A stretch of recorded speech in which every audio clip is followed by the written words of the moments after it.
સુરતના પાંડેસરા વિસ્તારમાંથી એક ચોંકાવનારો વિડીયો વાયરલ થયો છે, જેમાં એક ફેરી રોડ પર ભરાયેલા વરસાદના ગંદા પાણીમાં શાકભાજી ધોતો નજરે પડે છે। આ ઘટના પાંડેસરાની આવિર્ભાવ સોસાયટી 2 પાસે બની હોવાનું સામે આવ્યું છે।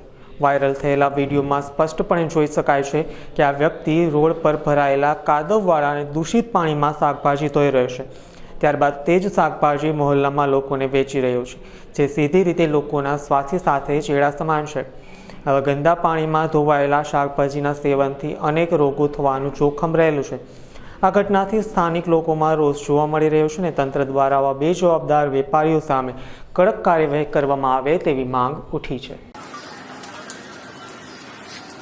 क्या कर रहे हैं? कौन सा पानी से धो रहे हैं? मिट्टी लगा है, सब अच्छा पानी। ऐसा कौन सा पानी रहता है भाई? पानी है, हाँ, ये पानी है। पानी है क्यों पूजा कर रहा है मेरे भाई? कुछ कर रहा है तो बहुत अच्छा पानी तो तुम धो रहे हो ना भाई? है? ये मिट्टी लगा था। मिट्टी लगा था। तुम ये सब चीज खिलाओगे फिर, है ना दूसरे को? ये पानी में धोने का है क्या तुम्हारा? हाँ?